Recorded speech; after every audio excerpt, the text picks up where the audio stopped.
We with two eminent speakers, Dr. Ganesh and Dr. Ezil Nilwalan. Today we are on this master class of rituximab, which is an update on rituximab. I am Dr. Vinay Bajaj. I'm from Medical Affairs Department of Intas Pharmaceuticals. And being in Intas Pharmaceuticals, we are associated with various academic fests. Like this is one of them, which is the masterclass series. Rituximab update is one of the topic which is being chosen by our two eminent faculties. Now I would like to start with the I would like to welcome Dr. Ganesh Prasad. Sir is a senior consultant, a nephrologist at Fortis Healthcare, Chennai. Sir has served as visiting consultant in nephrology at the Republic of Sudan and in South Sudan and Seychelles government general hospitals. Sir was deputed as the medical director and consultant nephrologist to the Miot Pacific Hospital. Then previously, Sir was associated with hospitals like Thrissur Heart Hospital, Ashwini Hospital, then SRM Medical College and Research Institute, then involved in teaching of DM and DNB students, dialysis technicians, and BPT students. Sir has having more than 11 publications and paper presentations in various national and international journals. Sir is a honorary member of International Society of Nephrology, Indian Society of Peritoneal Dialysis, and NAPTU. Now I would like to also welcome Dr. Ezil Nilavan, sir. Sir is a consultant nephrologist and transplant physician at SNHRC Vellore. Sir was first to start and do renal transplantation program in Sri Narayani Hospital and Research Center Vellore. Previously, sir was associated with Apollo Hospital Vellore, and also sir has done DM nephrology from prestigious JIPMER, Pondicherry, having a robust teaching experience as an assistant professor as well as associate professor in internal medicine at Vinayaka Mission Medical College Hospital, Karaikal. Sir is also having 12 publications in Journal of National and International Repute, has organized many events and committees both during UG and PG levels. So, sir, Dr. Ganesh and Dr. Ezil, I welcome you. And now I would like to handle over the podium to Dr. Ganesh. Thank you, and good evening to one and all. And thanks to Masterclass of Inta's Viva Transplantation Division Initiative for having an academic sessions, a series of academic sessions on this lines of transplant and other important topics in nephrology. And I'm here today to talk about rituximab in nephrology. I mean post-renal transplant. This is a topic of much interest. I think we have been seeing rituximab in various uses. I will just go into the 1 minute.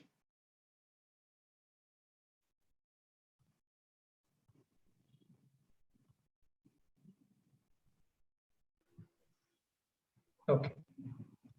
Is my screen visible? Is my screen visible? No, sir, not as of now. Not as of now.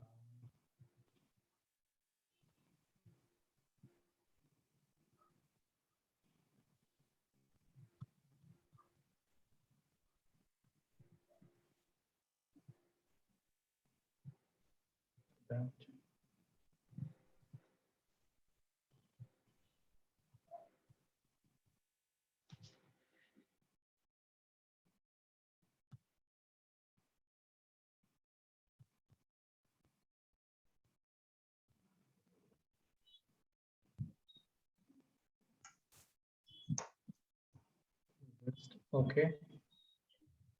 Yes, sir. Now that folder is visible, but yeah. Now. Now. Yeah, now it is visible, sir. We have to go to full slideshow mode now. Perfect. Yeah. Perfect. Okay. So I'll be talking about rituximab in the renal transplant.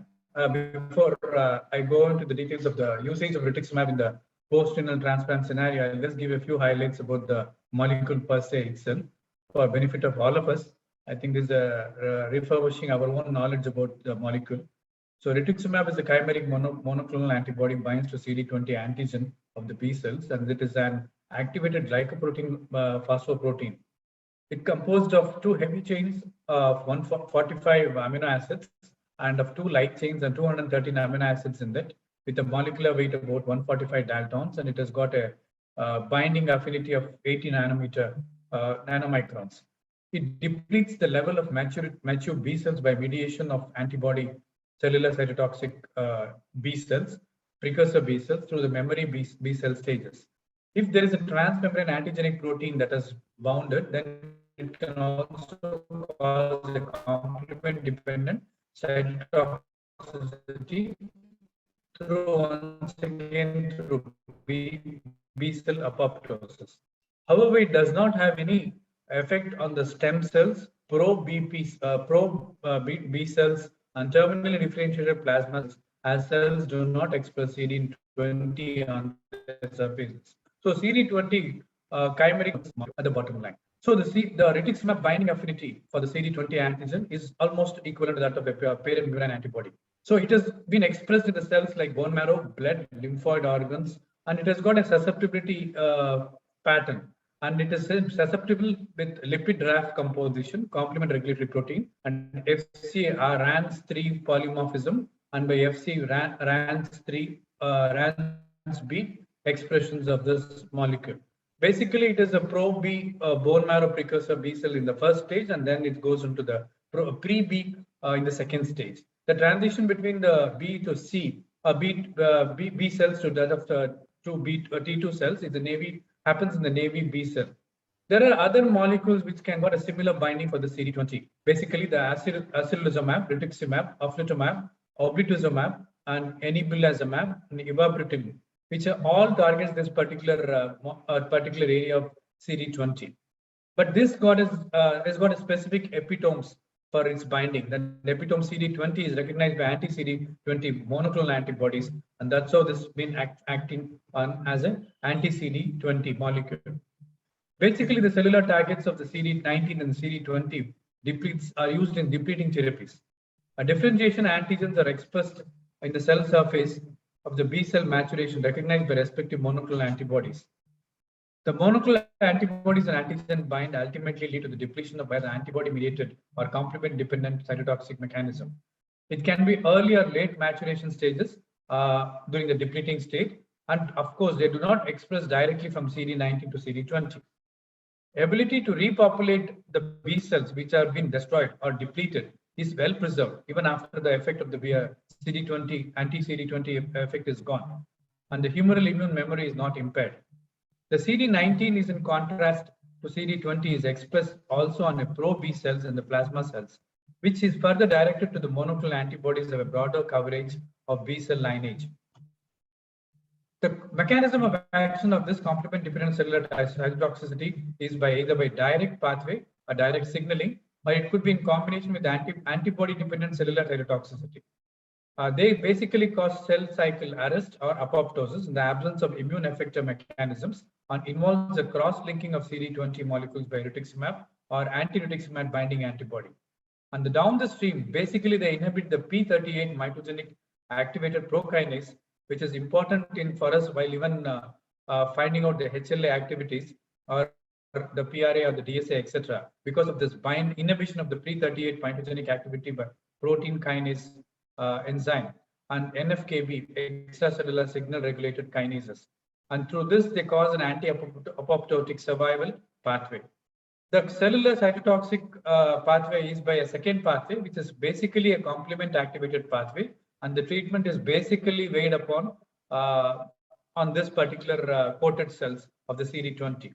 The antibody-dependent cytotoxic C cell pathway is mediated by NK cells through the interaction of CD16 on the NK cells and the FC portion of the rituximab coated with, especially in the malignancy, rheumatoid arthritis, etc. These NK cells produce interferon Y, which has got a direct anti-tumor activity on the malignant cells. Of course, it is not of much importance to us. distributed. The volume of distribution of the rituximab is about 9.6 liters. It includes even the extravascular compartment, except for the central nervous system, where it is limited with the blood-brain barrier. The disposition of the rituximab is characterized by two exponential decay, a long elimination half-life of three weeks of its molecule. In use of plasmapheresis sessions, with the use of rituximab in concurrency, the AUC of rituximab is altered or reduced by 26%. When the plasmapheresis is performed less than 3 days of its infusion. The targeted CD20 by the rituximab is mediated by mediated disposition, where the antibody-antigen binding influenced by the rate and extent of the antibody distribution and elimination. How is the drug eliminated? Basically, it is by the total clearance is the sum of the specific target-mediated internalization, which could not be a linear pathway, or it could be a non-specific clearance in the non-linear pathway. A linear pathway mediated by proteolysis of the liver corpuscles or macrophages, or non-specific FCY receptors dependent by endocytosis. In kidney, basically after the transplant, the RAS itself by the containment T cell response. The B cell diverse function, basically the antibody secretion, cytokine production, and the lymphoid architectural organization is basically viewed as an important parameter for the anti-CD20 antibodies, that is with the rituximab activity. The B cell lymphoid aggregates either causes acute or chronically rejecting grafts. The role of B cell cytokine TNF alpha and IL-10 in the renal allograft injury is more important. The B cell secretory effector cytokines and co-stimulatory molecule activate the cell transition to the cytotoxic T cell, which further influences the cytokine production and the memory development for this molecule. That's why if you are giving rituximab, you should be careful that there might be a memory molecule that can cause a cross-reactivity and can have a reaction even in the later part of exposure of repeated rituximabs. So rituximab basically interrupt the alloreactive immune responses at multiple levels. Before that, we should know that what is the level of its effect. In the sense, we should have some parameters to say, yes, this is an optimal level of its effect that it has blocked the CD20. So this particular paper basically had association between the peripheral blood CD19 positive rate and the antibody-mediated rejection following the rituximab administration in the post-transplant recipients. The background is the desensitization, either it could be ABO incompatibility or the DSA positive transplant.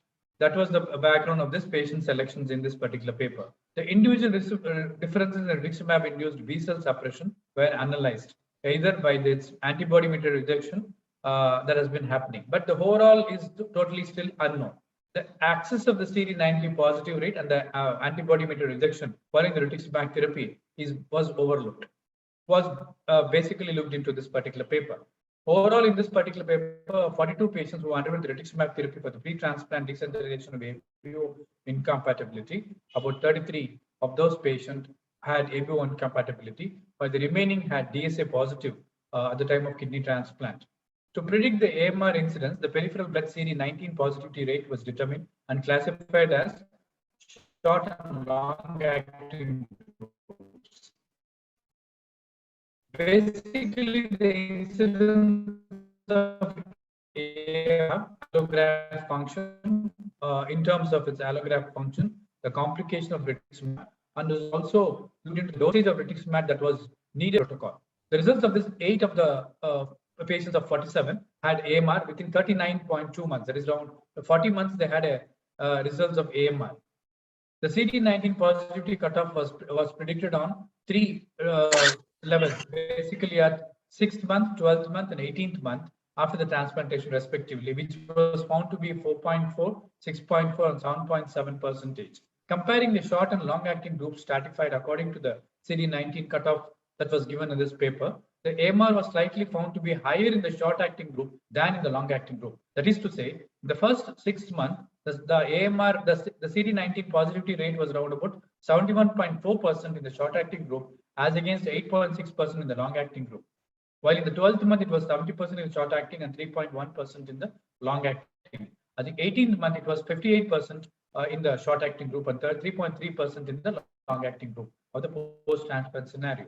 So the bottom line is the CD19 positive rates of all the AMR exceeded the cutoff values of 6, 12, and 18 months.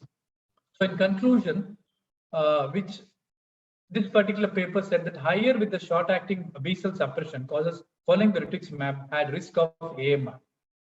So additional rituximab administration after the transplantation can prevent AMR with the CD19 higher rates than the cutoff value. The CD19 positive rates and AMR in the ABO incompatible group and the DSA recipients was individualized. It was not very much incomparable to each other. So this could be because of the host immunological, environmental, influential, and the influential. Those are the dosage of rituximab.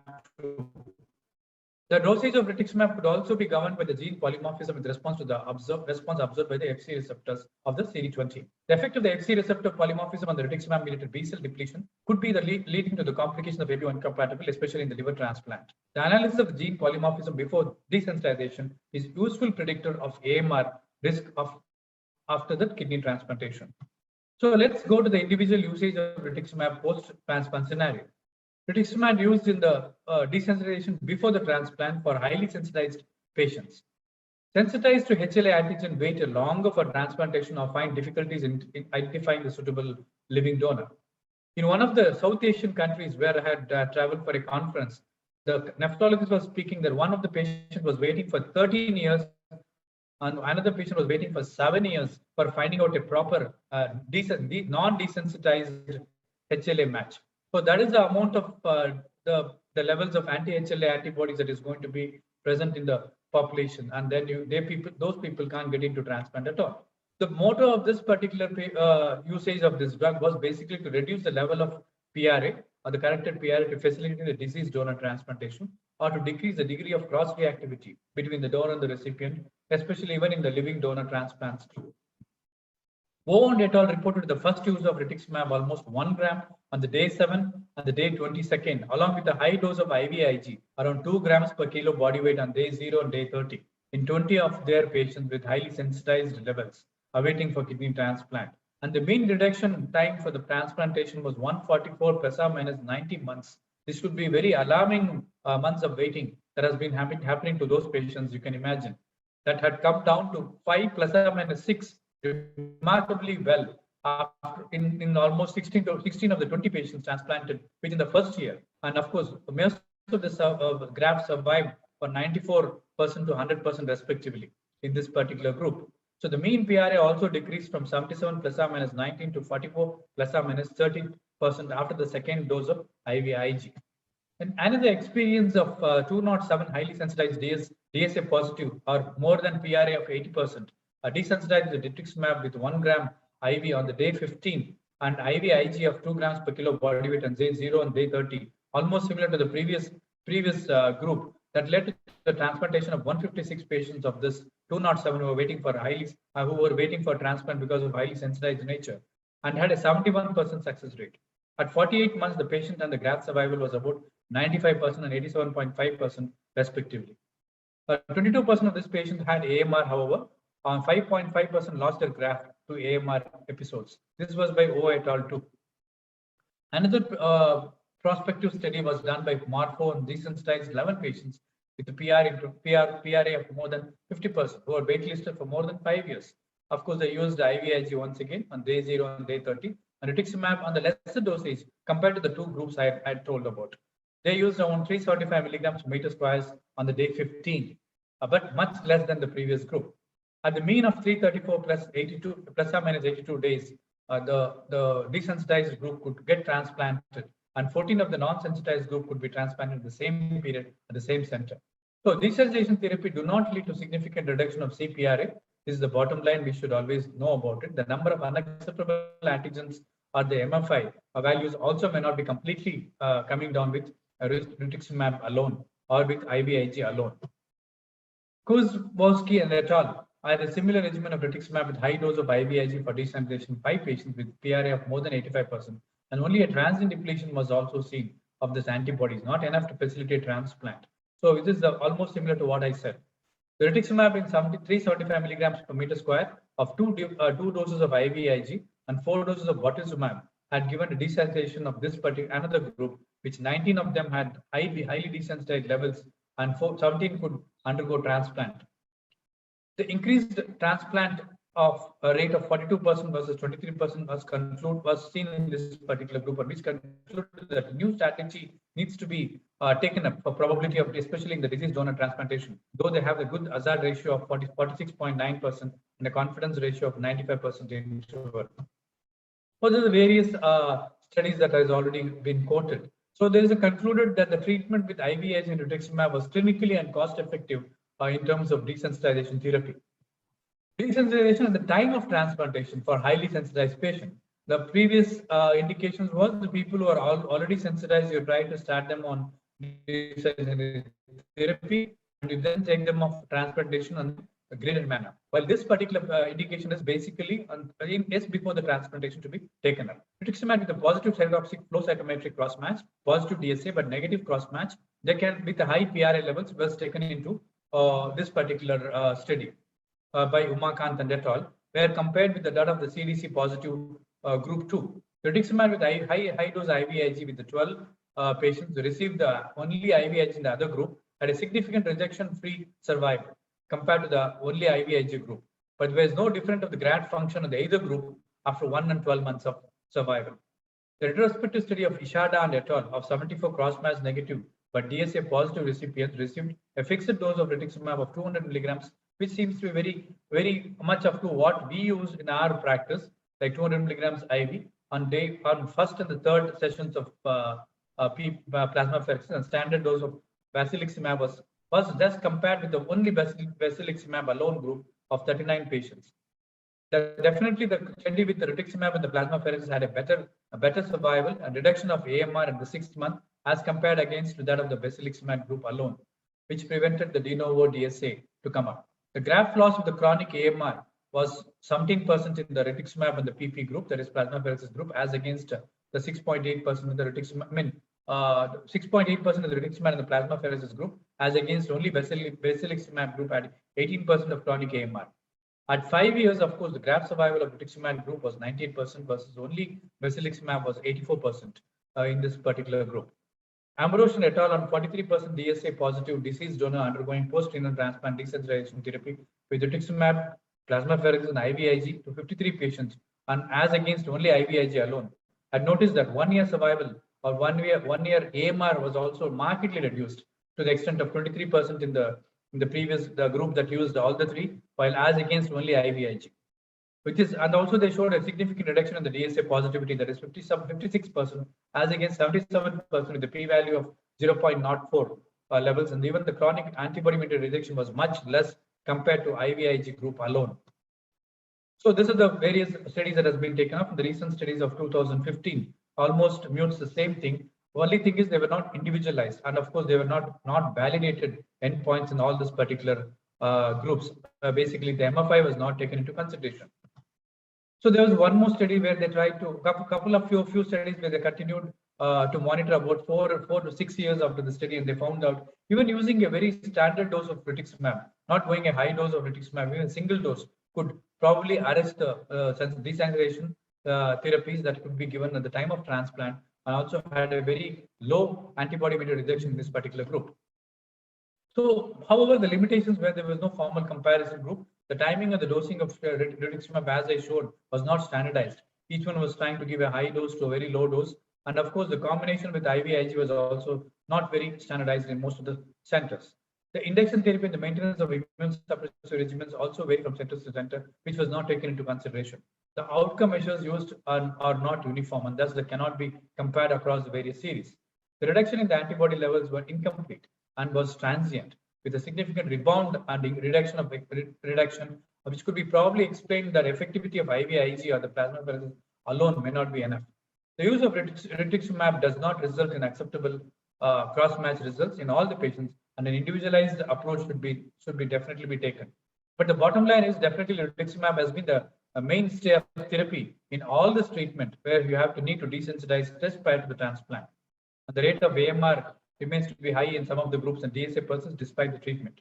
The desensitization studies report that predominantly short-term incidence of AMR and the graft outcomes was noticed. No effect of CD27 was positive memory B cells was being computed in this particular studies, and CD138 positive plasma cells in the spleen was also not seen, or consistently the efficacy was lacking I'll talk about the CD138 at the last of my slide to commemorate my rituximab usage in post-renal transplant. Coming on to the ABO incompatibility and usage of rituximab. 2002, the people were trying to use splenectomy as a means to achieve the less antibody effect, or they used to use medical splenectomy too. By 2004, there was a preconditioning regimen with plasmapheresis to achieve the titers.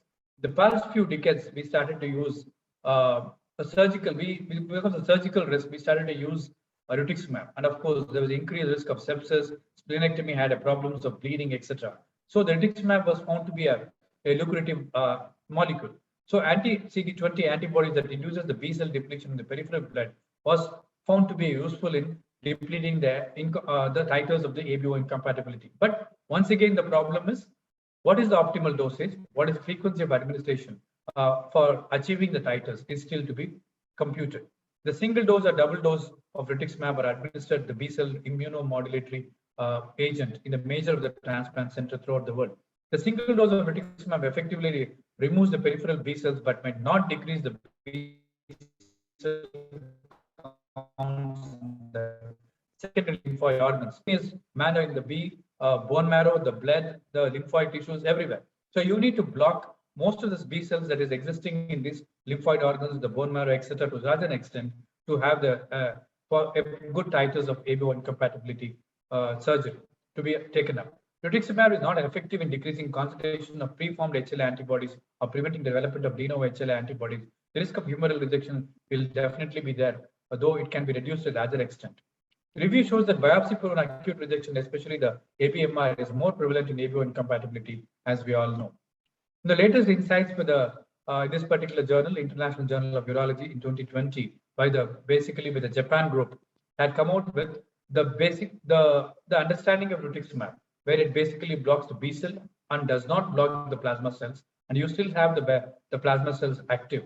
You can probably use antimetabolites or proliferative signal inhibitors to block this particular cells. And we have, of course, T cell inhibitors like calcineurin inhibitors, etc. Apart from that, we need to use the anti-B, anti-AB antibody titer targeted therapies like pheresis. It could be a DFBP or it could be regular plasma exchange 15 days or 14 days prior to the actual transplant. And we have a silent period about 0 to 7 days or 0 to 2 days after the transplant, and then there will be critically elevating levels of antibodies of AB according to the surgery we have undertaken. So we should be really looking into those 7 days critically, and subsequent from 14th day to subsequent days, it could be a stable period and accommodation slowly starts coming in. This is the usual picture of what we possibly practice in ABO incompatibility. The rituximab can be given in the prior to the 14 days of its starting of therapy, with also the apheresis being started simultaneously. And you do start in most of our centers. We start everolimus with we start CNI with microfillet mofetil, which continues to go on throughout the transplant subsequently. By the 0 day, we give them either an induction agent with the basiliximab, and on the 5th day, we give the second dose of basiliximab, subsequently the tapering dose of methylprednisolone to the least by 28 days of 4 milligrams per cell. This is, of course, we are usually practiced protocol almost throughout the world where they practice ABO incompatibility. But of course, the role of rituximab doesn't need to be overstressed. Definitely, the rituximab has got a better therapy-minded nature in ABO incompatibility transplants. The splenectomy is definitely has gone as a vestige or gone as a history with the availability of rituximab. So you have the various methods that can be used. The use of rituximab definitely helps in further depletion of the B cells, antibody-mediated or recurrence of other things that will be going down the line. This is what the ultimate the paper came up with. The Okayama University of Japan concluded that the use of rituximab definitely helps in ABO incompatibility. Not only that, it can be used in other indications too. So controversy surrounds the effect of rituximab, especially in the DNO or DSA. The recent randomized control study reported in the transplant outcome has shown that ABO incompatibility do not have benefit with rituximab. So this was the argument about the usage of rituximab in ABO compatibility transplant. In contrast, Clatworthy found out the relationship between the B cell related cytokine release due to rituximab administration had higher incidence of acute rejection in patients with treated with rituximab. While another report said the rituximab administered in ABO incompatibility had a desensitized protocol did not appear to have increased AMR or increased cellular ejections too. So there is a contrasting thing that has been happening with the compatible ABO and incompatible ABO with usage of rituximab. And this could be explained by other mechanisms of what the rituximab really acts. Any cytokine storm resolved after the transplant by perioperative plasma exchange and corticosteroid therapy has definitely has no increase in the risk of rejection would be expected. The caveat is the comparison between the apples and the pears, but that's what they say. So you can't compare the ABO incompatibility transplant with that of a living donor, because the living donor has been waiting for the transplant for a long time to find a suitable transplant because he don't have a compatible ABO or he is otherwise sensitized recipient. So waiting list for the compatible kidney transplant should be compared with that of a ABO incompatibility, find out the effects of the rituximab on its effects, of its beneficial effects. So there's the various papers that has been talked about the changes that has been used by rituximab. I'm not going to the details of all this. Most of the papers just to highlight that there have been a lot of studies on usage of rituximab in both in ABO incompatibility, non-compatibility transplants too. The recurrent membranous nephropathy. Now going to the other indications for the rituximab, the incidence of recurrent membranous nephropathy has been about 7 to 51% in some of the studies, and the progression related to the degree of and duration of the proteinuria. The idiopathic membranous neuropathy presents early after the transplant as the de novo disease, and the late occurrence can happen even in the primary membranous nephropathy. Previously, cyclophosphamide, steroid, and cyclosporine were the mainstay of therapy for this recurrence of the membranous nephropathy, but Chopra and Gallan have had a first successful transplant treated membranous nephropathy in the post-transplant scenario with 4 weeks doses of rituximab at 375 milligrams per meter square with resultant stable renal functions and negligible proteinuria at 3 years of post-transplantation period. Similarly, as El-Zouabi had reported recurrence of membranous nephropathy in 42% of the patients using a historical cohort and a concurrent cohort diagnosed protocol biopsies. 8 of his 14 recurrences treated with 2 doses of rituximab of 1 gram in each given at 2 weeks apart, and 6 of the 8 had a partial or complete response at 24 months, and resolution of electron microscopic dense deposits in the spikes was noticed in this study. The Sprangers and et al. Had a recurrence of rate of the membranous nephropathies post-transplant by 44% in 34% of the patients who had recurrence of membranous nephropathy at the median of 13.6 months.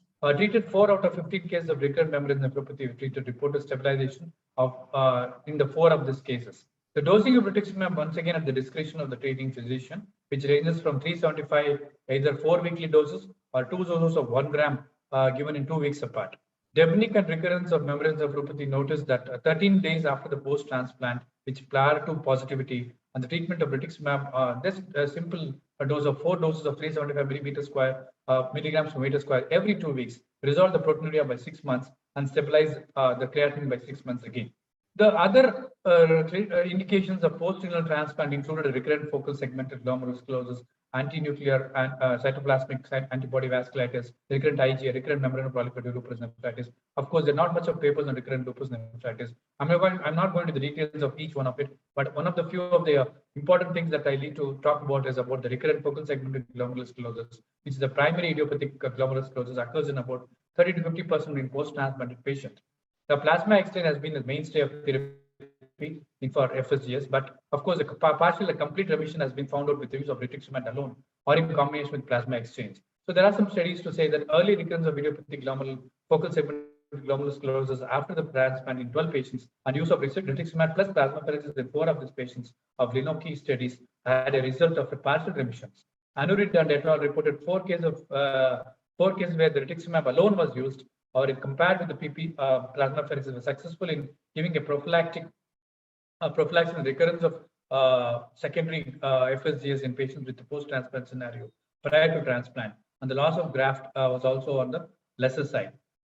The compilation of 39 cases of FSGS recurrence treated with rituximab was also seen to have a complete or partial remission in about 64% of this group. So lesser rituximab infusion, lower the age of the transplant, on the normal serum albumin recurrences had higher frequency of response is the bottom line of the therapy. So you should really be choosy about giving rituximab in the patients with a recurrence of FSGS. So mechanistically, rituximab binds to the human podocyte protein SMPDL3B involved in the actin remodeling and stabilizes it. The podocytes are basically gets down-regulated in vitro upon the exposure to the sera from the FSGS. Rituximab basically related to its activity on anti-CD20, it blocks the circulating factors in the serum. The recurrence of FSGS is high-risk patients, especially who are young, rapid progression to ESRD, and the previous recurrences are the one who have a poor outcome.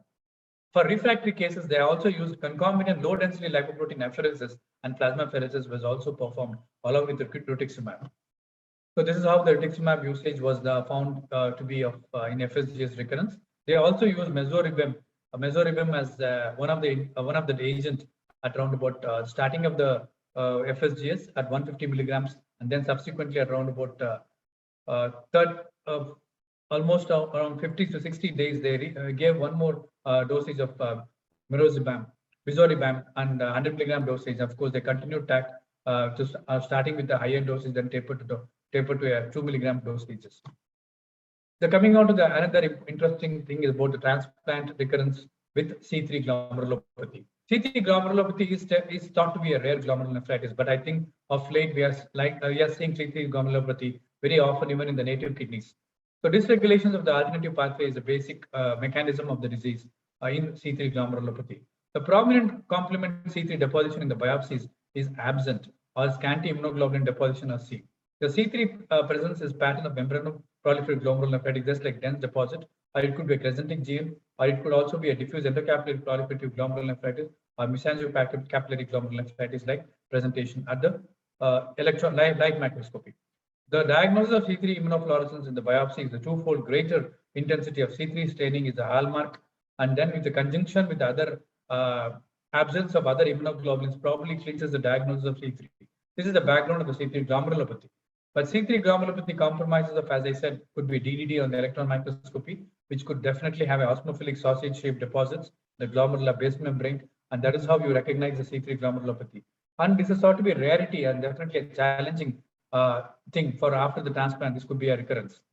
This particular the diagram shows that there could be a recurrence of C3 glomerulopathy, which is very common in most of the studies that has been come across, and they had a mean time of post-transplant like 22 months, 20 months, and 46.7 months too after the expected transplant. This could happen even in the live transplant or unrelated transplant, however, in the disease donor transplant across the various study groups that has been looking into the treatment modalities of the C3 glomerulopathy recurrence in post-transplant scenario.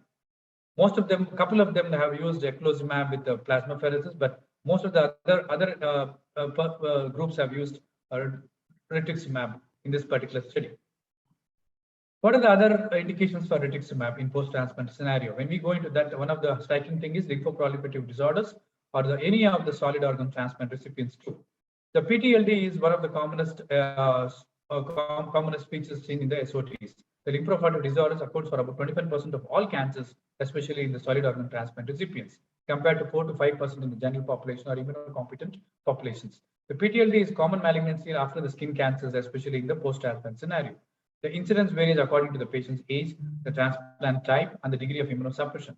Historically, they have a frequently happening in the first year of transplant itself. That is what is a very sad state of affair.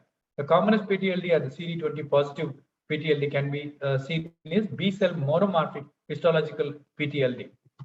This is how the histology of the PTLD has been classified. I'm not going to the details. Basically, non-destructive, polymorphic, monomorphic, classical Hodgkin's lymphoma-like features. The most common supposed to be is monomorphic PTLD in post-transplant scenario.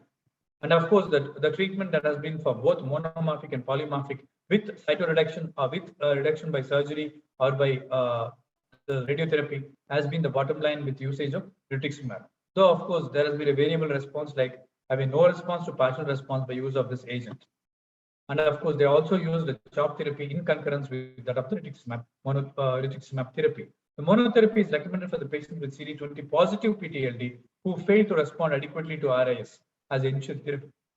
Like 3 a weekly cycle of the rituximab were recommended in the patients who are having the complete metabolic remissions of this group for 4 cycles and a weekly standard dosage of rituximab. The 4 cycles of CHOP was also added on to rituximab in most of the studies where they had adequate regression of the PTLD. Rituximab with anticyclic based therapy is also showing a better response in most of the post-transplant critical PTLD, especially with critical organ compromise. What are other therapies of chronic allograft rejection and the usage of anti-CD20 molecule? You can see that various pathways that has been a cause of this allograft nephropathy. You have various pathways from the naive CD4 T cells, that of the CD4 T cells and other mature B cells, and that producing the cytokines like say IL-6. We just had a insight about the usage of multiple other newer IL-6 in the post-transplant scenario, even tocilizumab that has been used for the COVID, and clazakizumab has also been used as an cytokine storm agents, especially to suppress the IL-6, has been found to be useful in patients with alloantibody levels in the higher side. We also have the usage of anti-CD20 molecule, that is rituximab, like agent in combating this particular alloantibody. So anti-CD20 alloantibodies can be basically used with, especially if they are chimeric mono antibodies against the CD20, which basically eliminates the B cell and memory B cell by depleting the allospecific antibodies, and amnanastic responses can be found out as described by this paper in JAN 2018. The long-lived plasma cells without CD20 are resistant to rituximab and continuously produce alloantibodies, as described by this particular paper by UCL in 2019. It does not effectively improve the results of antibody-mediated rejection, although it may be some of the benefits of active antibody-mediated rejection. The acute antibody-mediated rejection with one of the studies like ERA study had shown that 38 patients receiving rituximab or placebo control of the standard therapy were found to have 1 year after the transplant beneficial effects. But they do not really cause a demonstrable additional effects on rituximab usage in combination with PE, IVIG, and corticosteroid, especially if it is an acute ABMR, which was noticed in the study by Sonatan et al. In 2016. There is an infectious complications and gastrointestinal disorders more frequently in patients with rituximab as against the standard therapy. The 7 years outcome of the rituximab ERA study was definitely a not very useful one, as they showed that no long-term benefits was found to be used by usage of alone. There is a positive study of IVIG and that of the rituximab usage, as by the Chooks 2014. The IVIG alone was supposed to be not able to combat the levels of the anti-CD20. So that's causing the alloantigen or alloantigen antibody reactions and causing alloantigen chronic antibody-mediated rejection. Immune mechanisms of the graft rejection therapeutic targets has been one of the mainstay of rituximab. The plasma exchange intravenous immunoglobulin removes DSA. The anti-CD20 molecules eliminates the B cell memory cells and the short-lived plasma cell, especially in this particular scenario of alloantibodies. So in combination with all these three, there have been a long-lived plasma cells could probably still can't be inhibited, and that is the reason that chronic allograft nephropathy is still going to stay back in most of the patients who have been exposed to this agent. So there was a need to look in for other molecules that the protease inhibitors have been found to be useful, like bortezomib and clorasumab, which they probably can help in destroying the plasma cells, and it expands response to this. CD38 also is not touched by rituximab, as I told in the beginning of my talk, which probably is depleted by the bortezomib, and also it can also play a regulatory T cells, regulatory T cell like activity. The combination strategy is more important as a co-stimulation blockers like anti-IL-6, that is tocilizumab like agent, and anti-B cell activating factor like agent can be used to combat the chronic allograft nephropathy in post-transplant scenario. To add on to the few of the things that can happen with the chronic allograft nephropathy or antibody-mediated rejection, we should also know about the effects of the T helper cells and activated B cell responses basically happening in this particular cohorts.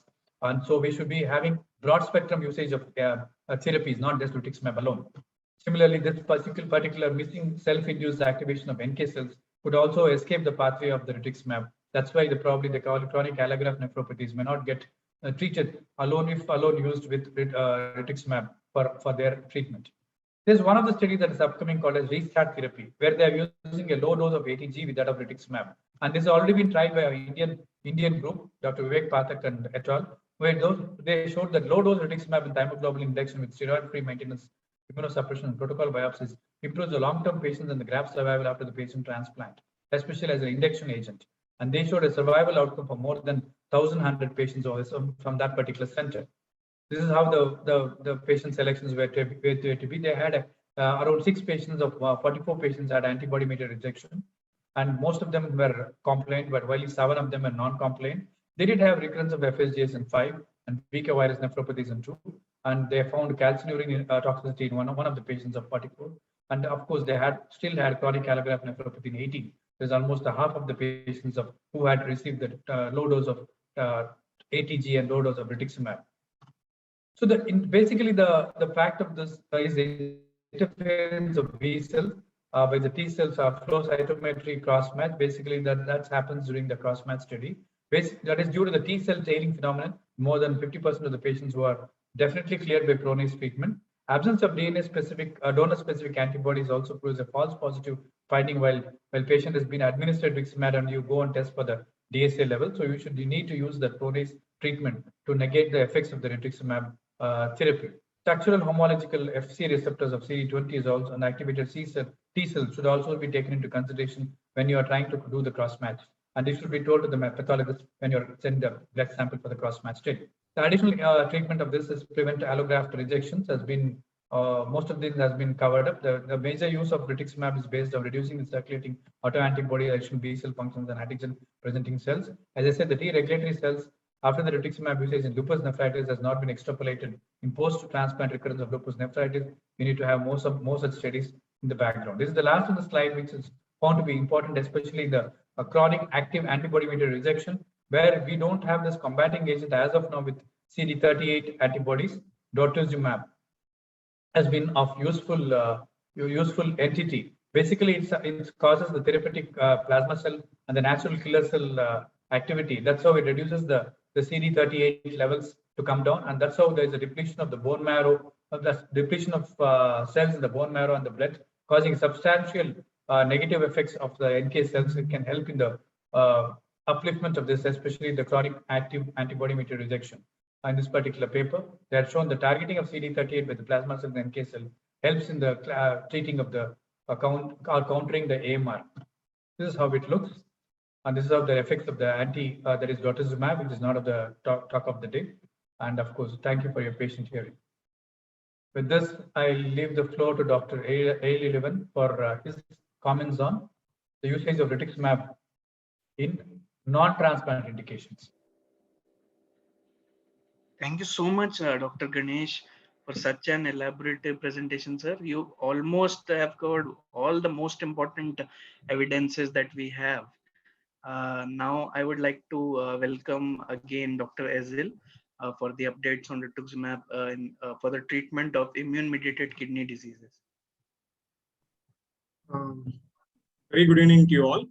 I think I am audible and my screen is very clear, right? Yes, sir. Yes, yes. Thank you, sir. Thank you. I really thank our class for giving this opportunity. This is regarding the update on rituximab. We also thank our previous speaker, Dr. Ganesh, sir, for elaborately telling about the rituximab. Most of my presentation, I think half of the presentation is already covered by sir. Anyway, that gives me a platform to just give an update about the rituximab. Without taking much of my time, I'll go to the uses of rituximab in nephrology-related practice other than transplant, that is glomerular diseases and immune-mediated diseases. So this is, you all knew that this is a genetically engineered molecule from the chimeric molecule. This is right. So this is directed against your CD20 antigen, which is there in almost all the B cells. It is a gene which was cloned in 1988, and the chromosome which is responsible for the CD20 production is located in 11q. It encodes a phosphoprotein. It is a transmembrane phosphoprotein. It's just got a 35 kilodaltons. It's got a small loop and a large loop. And this is the one which we are seeing here is the rituximab binding site. And the other one is the sofaratumab binding site, which binds to both the small loop and large loop. There's slightest difference in the sites of action of this various monoclonal antibody, which is directed against CD20. So the CD20 is expressed in many of the B cells, that is right from the pre-B cells till to the terminal stage, but it is not there in the plasma cell. That is the terminally differentiated B cell, the plasma cell, it is not there. So the most of the plasma cells are preserved, it's not acted upon by the monoclonal antibodies. So this is an surface antigen which regulates the early step in B cell differentiation. However, the exact function remains obscure, which is not very clear. And so many of this the CD20 is responsible for differentiation of the B cells, and it helps in the production of autoantibodies. So these are the major mechanisms by which the rituximab acts. One is by antibody-dependent cellular toxicity, complement-mediated cytotoxicity, in which the complements goes and opsonize your B cells, and thereby it is taken up by the NK cells, and it is eaten up by these NK cells. So complement-mediated cytotoxicity is one of the cause of one of the ways by which the rituximab acts, and we have this caspase activation leading to apoptosis. There are other subtle mechanisms which also are responsible for this action of the rituximab. One, it is shedding of CD23 and down-regulating the B cell receptor. It also increases the MHC2 and adhesion molecules, which is mediating the interaction with the antigen-presenting cells as well as the T cells. So these are the mechanisms by which the rituximab acts. So I just want to spend some time in the rituximab effects on kidney, because this is one of the B cell independent mechanisms that has been postulated, similar to our cyclosporin. Cyclosporin stabilizes the synaptocodine in the podocytes, thereby it has got some kind of non-mediated effect. So also our rituximab has got some kind of non-immune mediated, that is non-B cell mediated effects. So glomerular cytoskeleton being considered to be a direct target for the rituximab. So whenever a recurrent sera, that is from the FSGS patient, it comes and attacks the podocytes.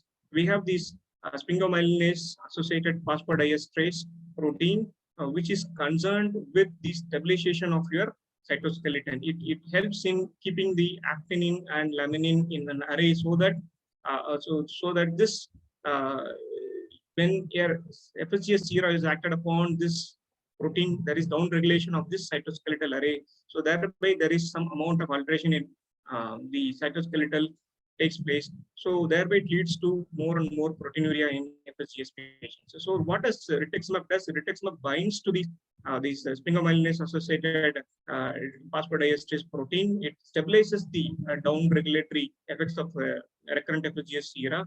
So thereby it restores your actin fibers.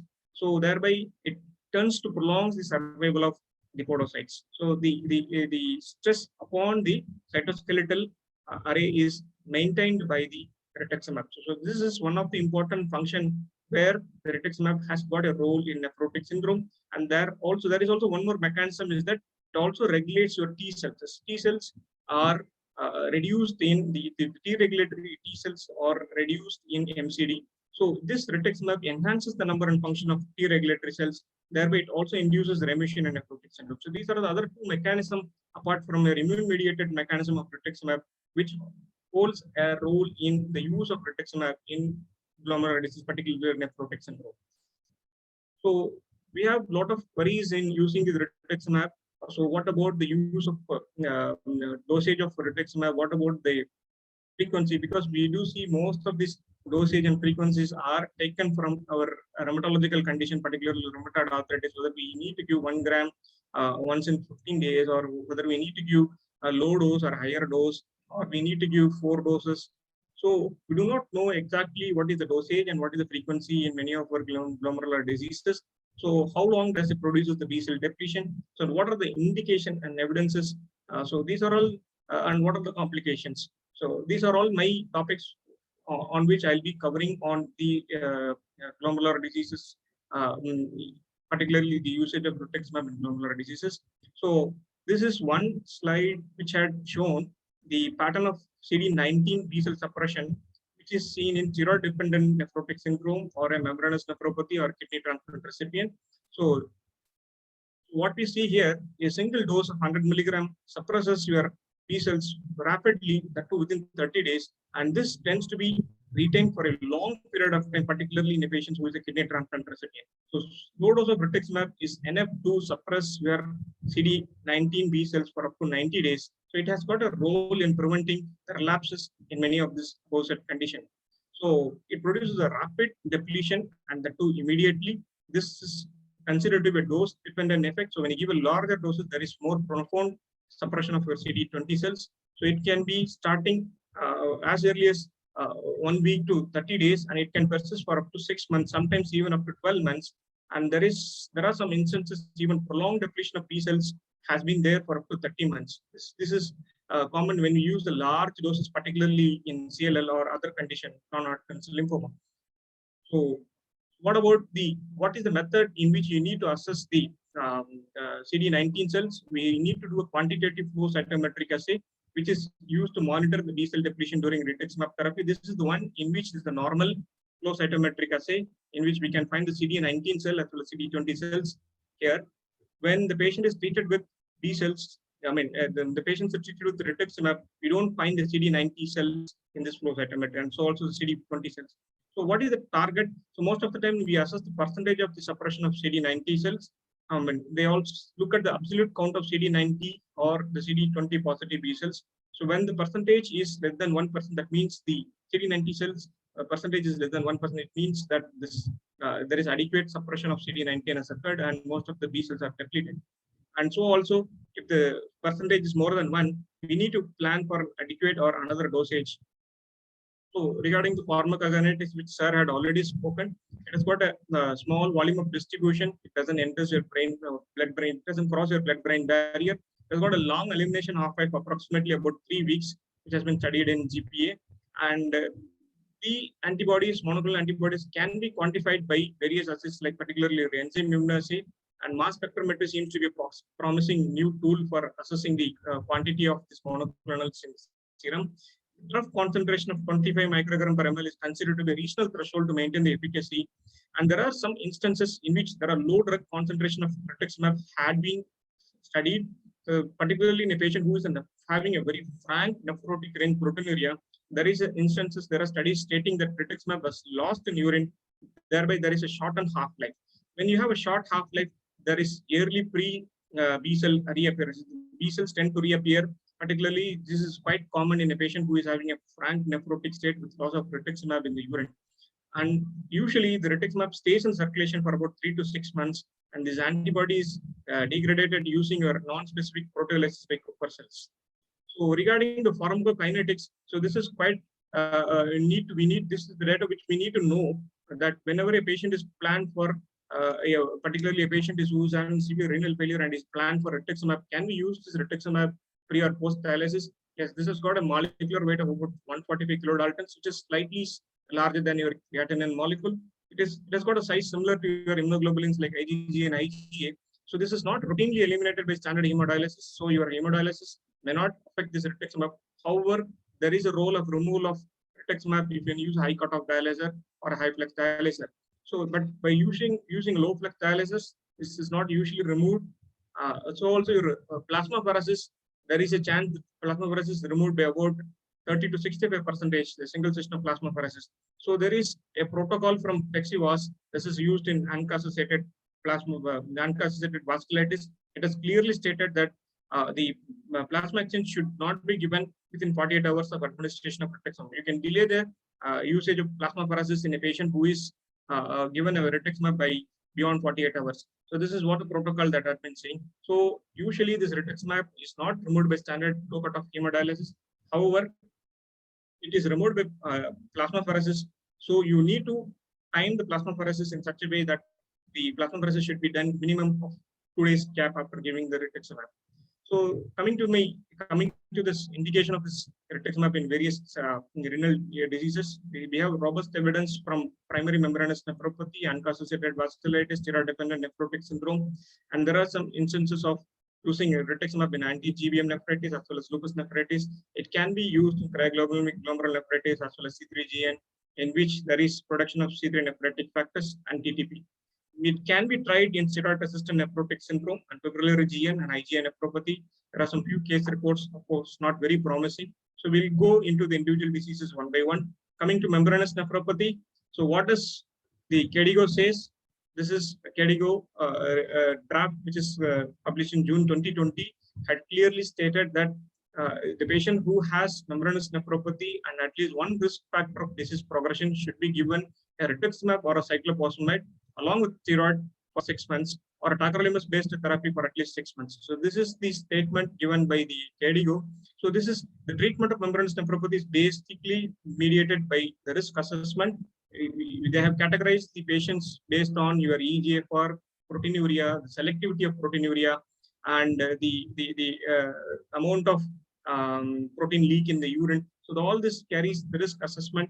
So if the patient is having a low risk, just need to wait and watch. If the patient is falling into the moderate or high risk, rituximab plays a role either given separately or along with the calcineurin inhibitor in patients who are having the high risk group. And very high risk group, usually the treatment is following a cyclophosphamide.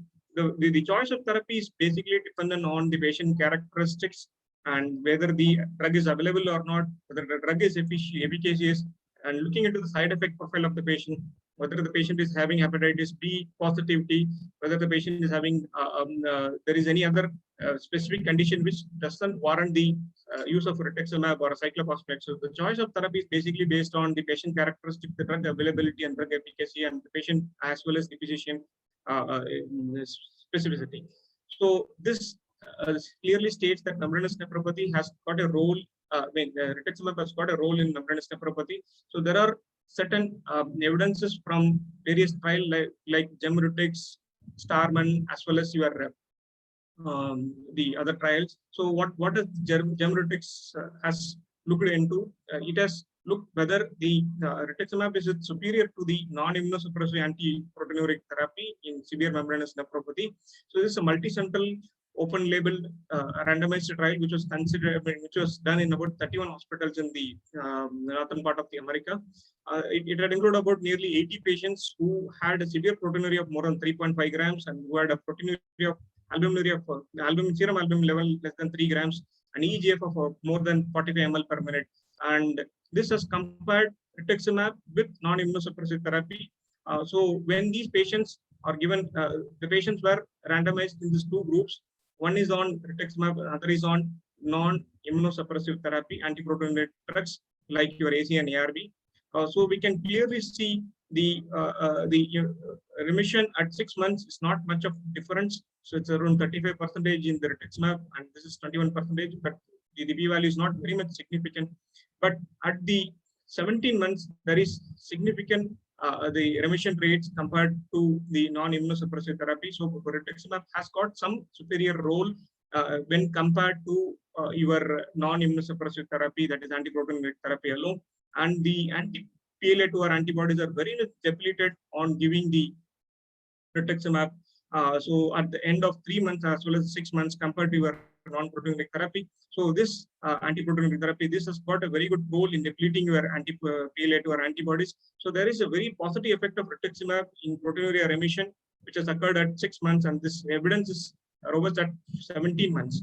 And they also stated that PLAR value of less than 275 RU per ml at baseline was the only factor associated with remission, which is seen to be at 6 months. So this is the Mentor trial, which has compared between your cyclosporin CNA as well as your rituximab. So this is done in North America with 22 sites. Those who are biopsy-proven membranous nephropathy with proteinuria of more than 5 grams per day and creatinine clearance more than or equal to 40 ml per minute. So they were optimized with BP control, RAS blockade, and dietary restrictions, and they were randomized into rituximab group as well as cyclosporin group. So we have 65 people in both the group, and the remission rates at 12 months as well as 24 months is slightly superior in the rituximab compared to your cyclosporin group, and the adverse events are more in patients with the cyclosporin group. and the number of patients who are maintaining remission is quite high in this rituximab group. So this non-inferiority trial has clearly stated that rituximab is not inferior to cyclosporin, and it has maintained remission, particularly at 24 months, more than the cyclosporin group. Coming to this STARMAN trial, which is compared between your patient who is already on the standard therapy, like the patient who was compared between the cyclical Ponticelli therapy and the sequential tacrolimus and rituximab therapy. So this is a randomized open label control trial, and the biopsy proven nephrotic syndrome who has persistent nephrotic state had been studied, and the patient should have a EGFR of more than 35 ml and proteinuria of more than 4 grams and serum albumin of less than 3 grams per DL were recruited into the study. The study period was between June 2014 to June 2017. So what they have compared is that the sequential therapy with tacrolimus and rituximab is superior to the cyclical alternating Ponticelli therapy in inducing the remission in persistent nephrotic state in primary membranous therapy. So the one arm we have the alternate methylprednisolone steroids alternating with cyclophosphamide, and the other arm we have tacrolimus, which was given full dose for about 6 months, and they almost all the patients had received rituximab 1 gram at 180 days. So when we compare these two groups, the rituximab and cyclosporin group had slightly had inferiorly favored, and the cyclophosphamide as well as the methylprednisolone group favored well. The remission rates were more at 24 months with this the methylprednisolone group and cyclophosphamide group compared to your rituximab group. So finally, the Ponticelli favored better in the STARMAN trial when compared to our rituximab. So this is had given a setback for using the rituximab, particularly when compared to those who are in persistent nephrotic state. The modified Ponticelli favors a role in patients with severe persistent nephrotic SERT compared to rituximab. So what about the dosage pattern in rituximab? Yes, so there is a notion towards using the low dose regimen compared to the high dose regimen, which is recently published in KA. So what we are seeing here in the low dose regimen, it is just a single dose of 375 milligram per meter square. You do a B cell assay. So if the cells are depleted, don't give for the further dose, or we can go for 2 doses of 375 milligram per meter square of rituximab weekly, in which you have to look at the player antibody levels at 3 months and 6 months. The player antibody levels are persistently elevated, you can go for a second dose. If the patient has got a higher titers, we can consider the treatment resistant disease and we can go for either the cyclophosphamide or other diseases. In the high dose regimen, we have the 4 doses of 375 milligram of rituximab, or 2 doses of 1 gram of rituximab every 2 weeks. So we can do the second course based on the remission rates, whether the patient is into remission or not, we can give a second course. So there is a notion towards the use of low dose regimen.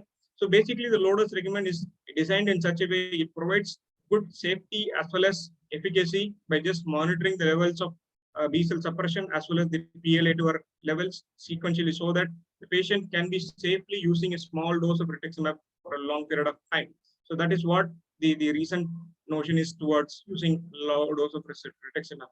So in conclusion, with the usage of rituximab in idiopathic membranous nephropathy, it is superior to non-immunosuppressive antiprotein therapy, which is given. The data is from Gemrutix, and it is not inferior to CSA in short term. Of course, it is superior to cyclosporin in long term. This is derived from Mentor trial. It is not inferior to cyclical alkylating agents. I mean, it is inferior to cyclical alkylating agents because the Ponticelli favors better in STARMAN trial. So it can be considered as initial therapy as well as used in relapsing nephrotic syndrome as well as the resistant nephrotic syndrome, but it is not recommended in very high risk group who has a persistent nephrotic state with low EGFR. In that cases, we can go for the modified Ponticelli regimen. So coming to the next group of diseases in which rituximab has got a definite role is ANCA-associated vasculitis. So what does the KDIGO says? The KDIGO recommend usage of cyclophosphamide or rituximab in a patient who has initial treatment of new onset ANCA-associated vasculitis, we need to combine steroids with the cyclophosphamide or steroids with rituximab. So this is the recommended regimen for ANCA-associated induction regimen for ANCA-associated vasculitis. If you do not have any organ-threatening or life-threatening, you can consider a MMF. So we can use either cyclophosphamide or glucocorticoid, rituximab or glucocorticoids.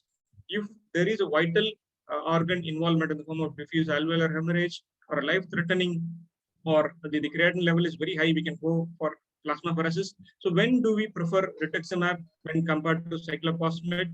Rituximab is usually preferred in children and adolescents for a pre-menopausal woman who is anxious to get conceived, or the patient who is concerned about his men, who is concerned about his fertility issues, and a frail older adult. There is a high chances of infection when they use cyclophosphamide, or when you consider for glucocorticoid sparing agent, or there is a risk of relapsing disease or a PR3 positive ANCA disease. So these are the two conditions which are being proven by from the RAVE trial. So rituximab has got a role when in these underlying conditions. So cyclophosphamide is usually preferred when there is severe glomerulonephritis, or a combination of rituximab along with cyclophosphamide can be tried in severe glomerulonephritis.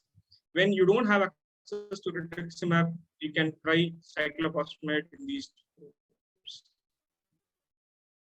So these are the two induction trials which is there. RAVE is the one which is not considered to be very brave, because this has excluded creatinine levels more than 4 milligram per DL, and it excluded those patients who have alveolar hemorrhage. However, this RAVE had included many relapsing diseases cases and PR3 ANCA positive cases. So these two conditions were very often found to be achieving remission in these patients on RAVE trial. So these patients are put on rituximab on cyclophosphamide, and the mean serum creatinine clearance is about 60 ml per minute, and the serious side effects is not much different between these two groups. Coming to the rituximab trial, so we have rituximab plus 2 doses of IV cyclophosphamide, and this was compared with 6 to 9 sessions of cycles of IV cyclophosphamide, and it had included severe renal disease and diffuse alveolar hemorrhage. And when we look at the remission rates between these two groups, it's almost nearly the same. There is not much of difference, and the side effect profile is also not much of difference. The death rates are all both equal in these two groups. So what is the practice points regarding the KDIGO practice point regarding the usage of these two drugs? Yes, when there is markedly declining or rapidly declining GFR, those patients who has very high levels of serum creatinine levels with life-threatening alveolar hemorrhage, we can combine the cyclophosphamide on the rituximab. The combination of cyclophosphamide and rituximab can be considered to be very safe in this setting. So regarding the maintenance treatment, yes, we have two drugs. One is your rituximab and azathioprine. So very often azathioprine is considered to be the drug of choice because of the low cost as well as relatively less side effect profile compared to the other drugs. So we have azathioprine or a low dose and low dose glucocorticoids. For this has to be given.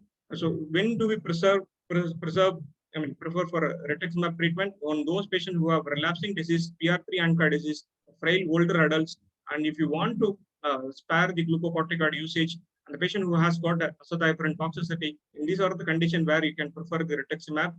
And azathioprine is usually preferred when there is persistent hypergamma-globulin. Your baseline IgG levels is less than 300 milligram per DL, and the patient has got a hepatitis B, and in that case we can't use the rituximab, and there is limited availability of rituximab. So these are all the conditions where you can prefer either of these drugs. So we have two the maintenance trials. One is the rituximab trial and the main rituximab trial. So both the drugs had looked into the maintenance rituximab after the induction treatment. So what do they had looked into? So they just look. They given 1000 milligram of rituximab every 4 months. This is about 5 doses they received, when this was compared with azathioprine. So when we see the relapse-free interval, the rituximab group favored well compared to our azathioprine group. And this rituximab trial had clearly shown after the induction therapy with rituximab, the maintenance of rituximab is considered to be superior on analyzing the relapse-free survival. So this is particularly when you compare both rituximab and azathioprine. The rituximab favored well compared to azathioprine. So also the survival after using rituximab is slightly better in the main recent trial. So, but they had used slightly lower dose of rituximab, 500 milligram of rituximab on 0 and 14 days, 6, 12, and 18 months. This was compared with azathioprine about 22 weeks.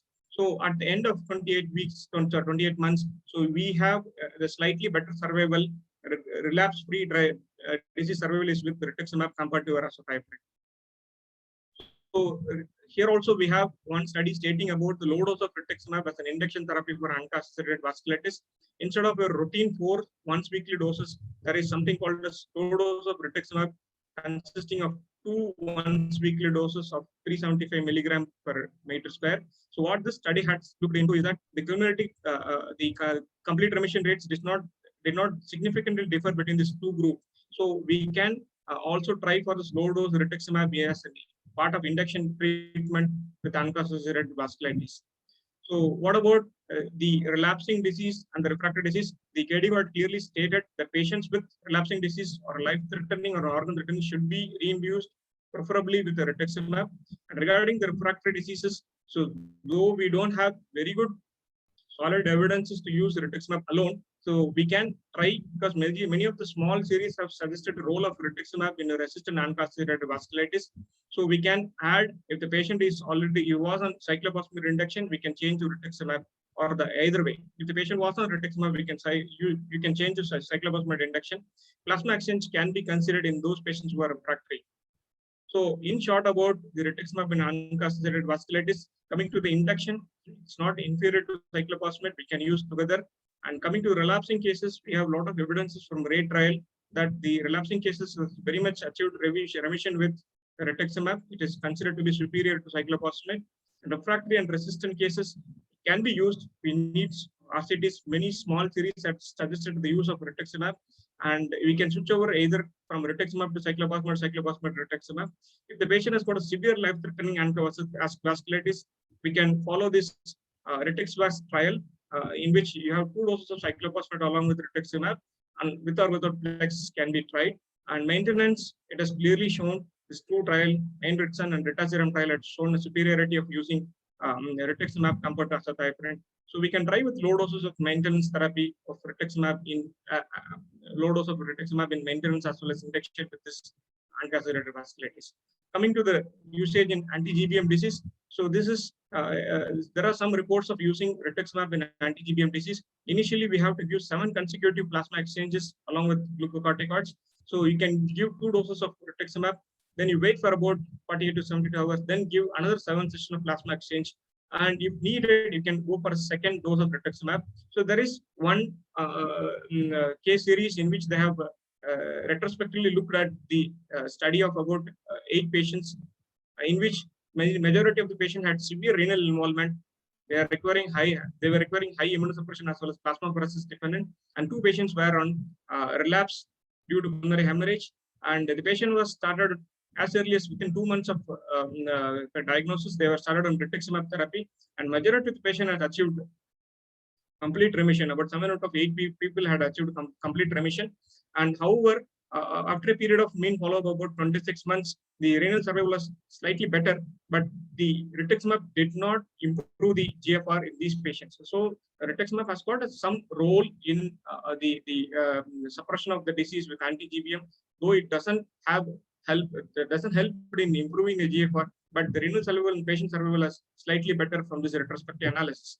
Coming to the usage of rituximab in lupus nephritis, so there are a lot of evidences about the lupus nephritis, and the majority of them are not very supportive in the usage of usage of rituximab in lupus nephritis, because our induction therapy with cyclophosphamide and MMF is far superior, and majority of the studies had failed to show improved short-term efficacy, particularly rituximab or ocrelizumab or the abatacept or anti-IL-6 monoclonal antibodies. When these drugs are added to this add-on therapy, to the standard initial therapy, so these drugs had failed to show short-term efficacy, and majority of the patient, though these trials have shown that there is very effective suppression of your anti-dsDNA levels and complement activation, but this suppression has not changed into the conventional indicators of treatment response. So it doesn't have, though they have suppressed levels, but did not translate into better outcome in the form of remission rates. However, there are some series which have suggested the efficacy of using this rituximab in lupus nephritis. So it has got some therapeutic role who has not responded to the standard therapy or who had not tolerated the standard therapy, or if you want to try steroid sparing therapy. So rituximab plays a role, and there is some evidence to state that the use of rituximab as a rescue therapy who had failed from the initial drug therapy, either with cyclophosphamide or rituximab. So there are 4 landmark trials with rituximab. The Explorer, which has studied into the extrarenal SLE. We have 3 other renal trials, that is the Rituxi Rescue, Lunar trial, and a Rituxi LEP. These are other 3 lupus nephritis trial, which was evolved over a period of from 2009 to 2013. We just see some of the summary of these 3 lupus nephritis trial. So the first one is the Rituxi Rescue, which has come in 2009, which has looked into about 18 patients. The thing is that it has excluded many of these serious SLE patients in the form of cerebritis or those requiring hemodialysis, and RPGN had been excluded. They had been given induction with rituximab, and they had been given maintenance with MMF, and the steroids were slowly tapered off. So the complete remission is about nearly complete and partial remission is about 78% at 1 year. And the conclusion which was derived from this trial was that it has allowed reduction or total withdrawal of corticosteroids. So that is the one which is given a limelight that if you want to try rituximab in patients with children, in which you find that steroid may be a hamper or one which can which can be difficult to use in children. So you can use rituximab. And coming to the Lunar trial, which has looked into a large number of cases with class 3, class 4, and class 5, nearly 144 cases. However, it had excluded very severe sclerosed form of lupus nephritis, and those with severe low GFR had been excluded. 1:1 ratio of patients were given rituximab and placebo in 4 doses at day 1, day 15, 168 days, and 182 days. And all the patients were receiving MMF and glucocorticoids. So they were either given rituximab or a placebo. So when these patients were followed up for a period of about about at the end of about 52 weeks. So the complete remission and partial remission is not different between these 2 groups. It is not statistically significant. There is no superior remission response with rituximab compared to your MMF or the glucocorticoid treatment. So, however, there is very potent depletion of your CD19 cells with rituximab, and the serum levels of all these inflammatory markers are also very less in Lunar trial. Coming to this rituximab trial, in which there are 2 doses of rituximab was given, which was studied in class 3, class 4, and class 5 lupus nephritis, and patient were put on MMF maintenance, and the target level of MMF is about 1.2 to 2.4 milligram per liter. And what is the outcome with this trial is that oral steroids can be safely avoided in patients with lupus nephritis. So these are all the 3 trials which had given information about the usage of rituximab in which is not given a very positive usage of rituximab with lupus nephritis. So there are some additional information which is derived from Lunar trial, in which we can see it has got a good, it has shown some good response in Black people, and a higher proportion of Black people achieved renal response at 52 weeks with rituximab. And the majority of the inflammatory markers are serum C3 levels, C4 levels, anti-dsDNA levels, and the reduction of proteinuria, and the majority of the inflammatory markers from baseline at 52 compared to at 52 weeks is less following a usage of rituximab. So what about the usage of rituximab refractory lupus? This is EULAR guideline has given a definition for refractory lupus is that who do not achieve either a partial response at 6 to 12 months of time, you call it as refractory lupus. So this is the treatment algorithm in which you have to look at the adherence to the therapy, which is the first and foremost. We can try considering do a repeat biopsy. We can switch MMF to cyclophosphamide or a cyclophosphamide to MMF. We can add a rituximab as an additional or an anti-alternative therapy. This is where the rituximab plays a role, and majority of the rationale was derived from your systematic review of case reports. And there is one case report, case series in which they looked into the refractory lupus nephritis in 300 patients, and they were followed about 60 weeks. And when you see, look at the complete and partial remission, which is as good as about nearly 65 to 87% in all the proliferative glomerulonephritis. So what LUNAR trial, what is the impression from the LUNAR trial is that it had looked only at the incident patients, that is, they are not looking into the resistant case or refractory cases, all new cases, and they also excluded the advanced cases with low eGFR, and they had used maximum standard immunosuppression of MMF with glucocorticoid, which is considered to be very potent immunosuppression. So adding rituximab to a patient who is already on maximum immunosuppression may not be of much benefit in producing the standard expected results. However, many patients with achieved complete remission in proteinuria at 52 weeks in rituximab group compared to those patients who are in the standard group. And of course, we need to have a longer follow-up time to look at the efficacy of this rituximab effects in LUNAR trial, so which would have given us some idea. So rituximab has got a role in refractory lupus nephritis. If the patient is not able to achieve maintenance with the standard immunosuppression, you can consider adding a rituximab, or you can add a CNA multi-target therapy, particularly in these patients. So what about childhood lupus nephritis? Yes, we can use rituximab. So when we use rituximab, this study had clearly stated you can rapidly taper off your prednisolone. So we can even at 12 months, we can even completely stop the prednisolone. So rituximab has got a role in childhood lupus nephritis, so that you can take off your prednisolone, in which you feel that the child may be having some effect in growth retardation by the usage of steroids. So what are the key points from this usage of rituximab in lupus nephritis? It may be a beneficial effect in blacks as well as higher BMI. It has got a beneficial effect in refractory cases. In relapsing cases, of course, we need more RCTs on usage of rituximab.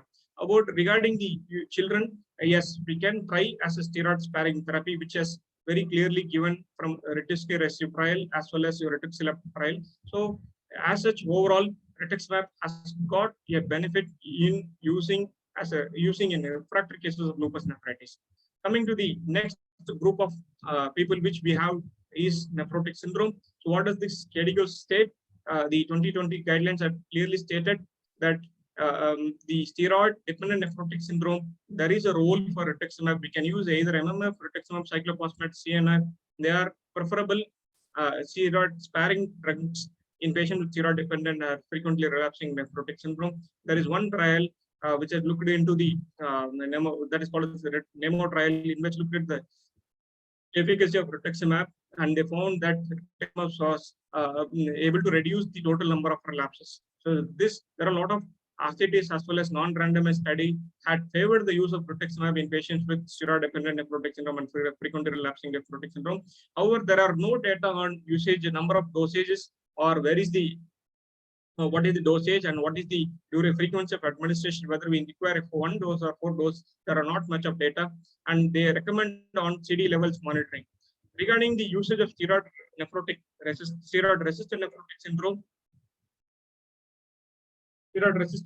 syndrome,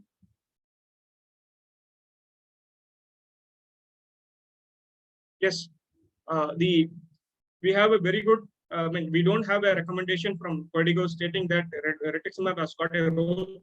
However, this IPNA had given a very good clear statement regarding the usage of rituximab in steroid-resistant nephrotic syndrome. First, initially, we need to try for 8 weeks. If the patient is having steroid-resistant state, you can look at the genetic study. If the patient is a non-genetic steroid-resistant nephrotic syndrome, you can put the patient on CNIs. You wait for minimum of 6 months. If still the patient is not responding to CNI and ACARB, you categorize the patient as CNI resistant.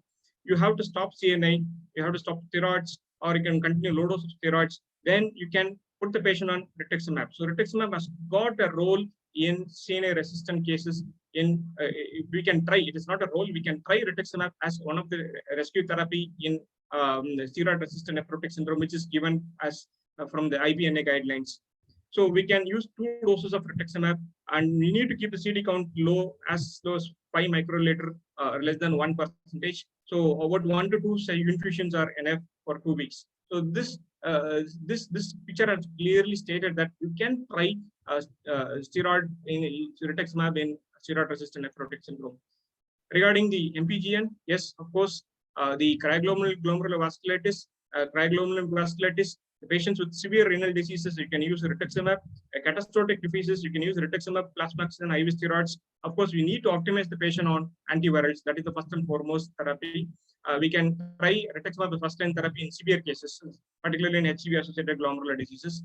Rituximab in MPGN, yes, it can be tried in truly idiopathic MPGN and monoclonal gammopathy, CLL, as well as cryoglobulinemia. It can also be tried in dense deposit disease, particularly due to C3 nephrotic factor, because that is considered to be an autoantibody which is acting on the complement activation, which can lead to uncontrolled activation of your alternate complement pathway, thereby producing the membrane attack complex. It can be tried in these conditions. Of course, there is a role for MPGN, recurrent MPGN of rituximab, which is already defined by the earlier speaker. Regarding the usage of rituximab in IgA nephropathy, there is not much of data on. KDIGO doesn't recommend usage of rituximab. However, in patients with rapidly progressive IgA nephropathy, we can try cyclophosphamide and corticosteroids. Of course, there are some reports of using plasmapheresis. There is insufficient evidence to use rituximab for a treatment of rapidly progressive IgA nephropathy. There is one randomized controlled trial of rituximab in IgA nephropathy in proteinuria and renal dysfunction. About 34 patients were given 1:1 rituximab therapy with this standard therapy, and the primary outcome included change in proteinuria and change in GFR. However, it did not show any significant improvement in renal function and proteinuria over a period of 1 year. However, there are depletion of B cells have occurred, but doesn't also decreases the serum levels of galactose deficient IgA or anti-galactose deficient IgA antibodies. So, though the B cells are depleted, but there is no change in the abnormal IgA levels. So regarding the complications, of course, we have this infusion reaction cytokine storm syndrome is also possible. And there are about some few studies stating about the human anti-chimeric antibodies seen in about 5% of individuals, in which you have, when there is an anti-chimeric antibodies, you have suboptimal B cell depletion, and there is chances the patient can develop serum sickness-like reaction.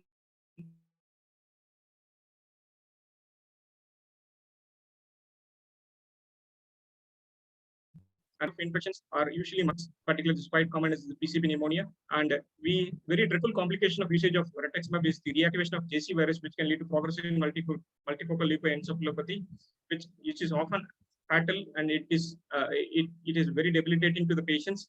There are some series which are presenting the occurrence of PML with following the usage of rituximab. And of course, there are a few studies stating about the refractory babesiosis, because those patients who develop babesiosis after following rituximab, that is very difficult to eradicate in those patients. And long-term effects of rituximab is that it can produce persistent hypogammaglobulinemia. So coming to my last part of the slide, so rituximab has got a potential use in many immune-mediated diseases like your membranous nephropathy as well as ANCA-associated vasculitis. We have robust evidences in usage of rituximab in relapsing cases of ANCA-associated vasculitis, refractory cases of the ANCA-associated vasculitis, not only in induction as well as we have a role in maintenance with maintenance therapy, and it is favored better with compared to azathioprine in the maintenance treatment with ANCA-associated vasculitis.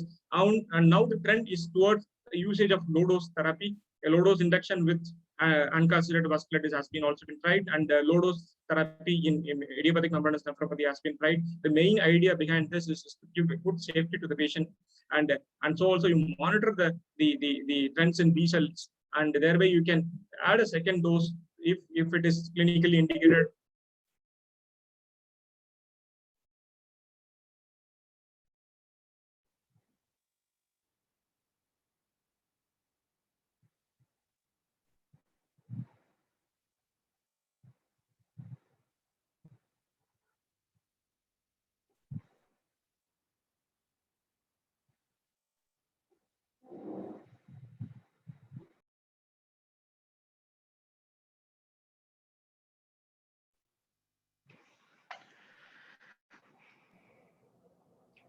I think there is some connectivity issue. Gaurav, can you check with sir?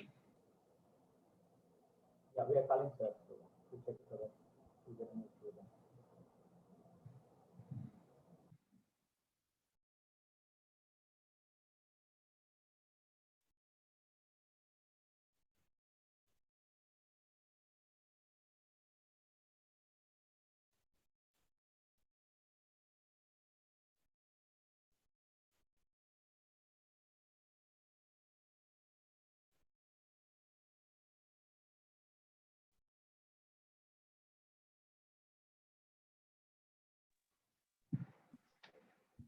Sir, I think, yeah, now it is, Yes. again connected.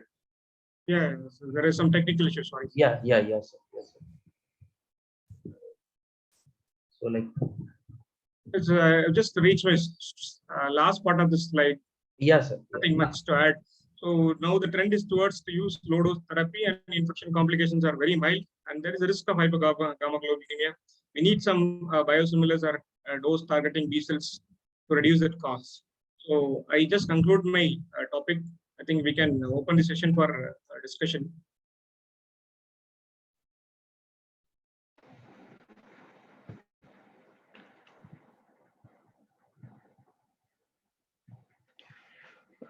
Janaka, now quickly, sir, Dr. Ganesh and Dr. Azil, we will quickly take some questions which we got from the crowd.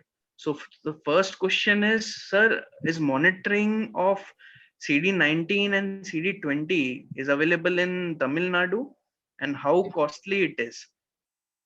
CD19 and CD19 levels are being done actually in the city. I think the cost is around about 2,500 to 5,000 rupees. That is where it ranges from various laboratories.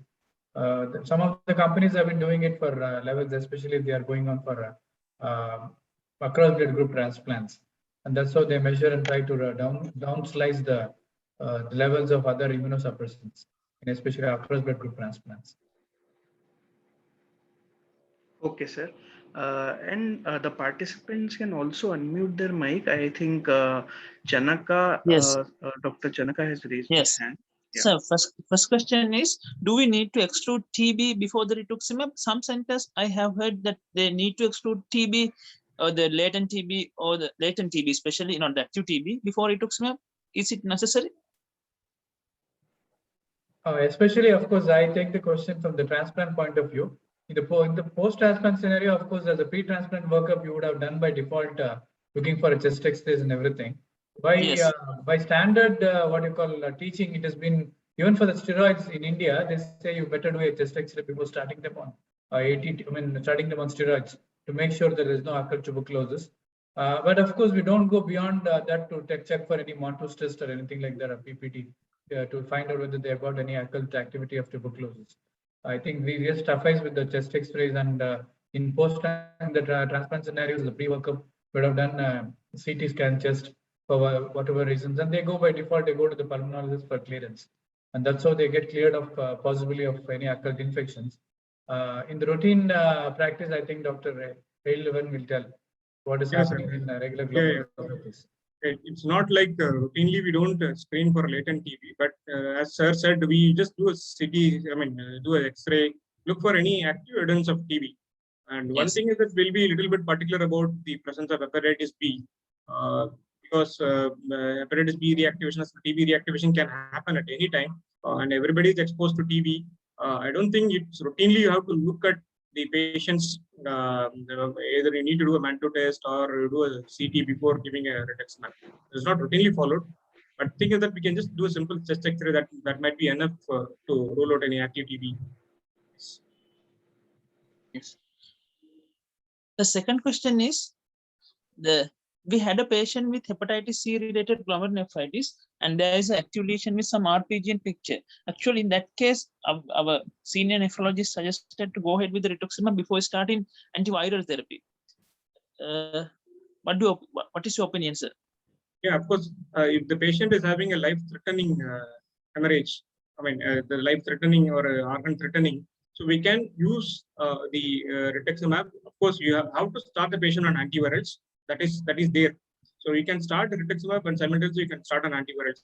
So the thing is that if there is a rapid progression is there and that the patient is having a pulmonary hemorrhage, in that case, it is the inflammation which we have to first target. Of course, antivirals, there is a role. You can start simultaneously, which may be of help in reducing your viral load. So there we can stabilize the disease. I feel you can start simultaneously both together. Yes. Thank you.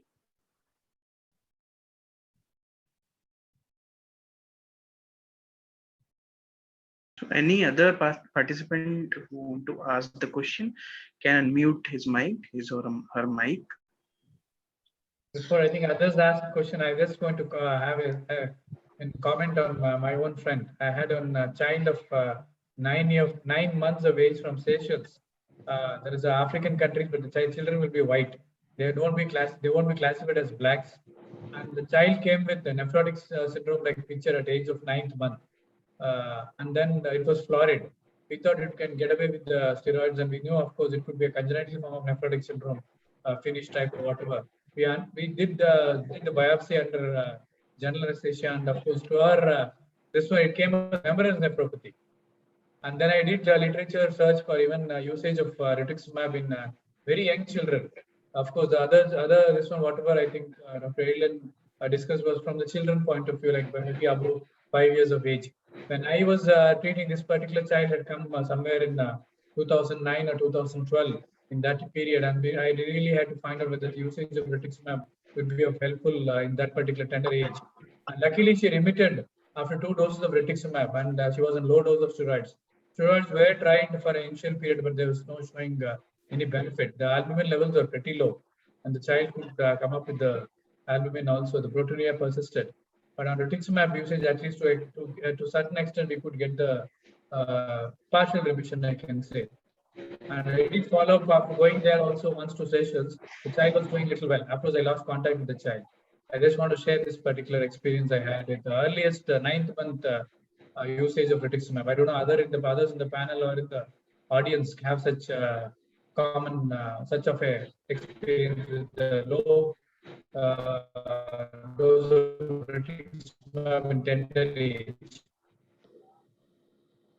Thank you so much, sir, for sharing your experience. Sir, I had one question which is frequently asked in our podium, that, sir, there is literature of combination of IVIG and rituximab, especially in cases of late antibody-mediated rejection. So, sir, what are your comments on combination of IVIG and rituximab? That's what I was showing in most of my studies. Whatever I had shown was with concomitant usage of IVIG and rituximab. Either IVIG alone or rituximab alone really didn't have much of a say. And all the three did have a better picture, like plasmapheresis, IVIG and rituximab had a say. But probably I think the caveat was we don't really look into the CD19 levels and whether they are going to be a short-term recovery period or a long-term responders. If they are going to be a short-term responders, probably they will come back with AMR or something like a chronic AMR, and they probably lose the graft. That was what probably I learned from the particular paper, where they try to use this one as a CD19 levels to define the long-term effects of the usage of rituximab in such individual where you need to use for allograft nephropathy or HLA-related desensitization therapy. Okay, sir. Sir, one more thing, sir. What are the factors that may predict rituximab response in renal transplant patients? If you're asking for induction therapy, I think now they're combining the usage of rituximab and probably covering up both for B cell and the T cell. That is how the people have used for induction with the low dose rituximab with low dose of ATG.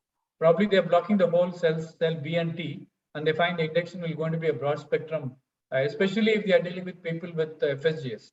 Where FSGS, if it is there, people are just probably denied transplant with a live-related type of thing, and they try to go for disease donor or unrelated transplant.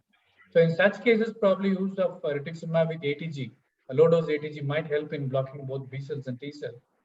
As such, in rituximab, in probably recurrence of glomerular nephropathy, I think it is well alluded by Dr. Alan that obviously it gives a good coverage to most of the glomerular nephritis, except for the few of the membranous nephropathies where there is resistant in certain ways, and probably in cryoglobulinics where you need to have a HCV reactivation in some of the patients with post-transplant scenario.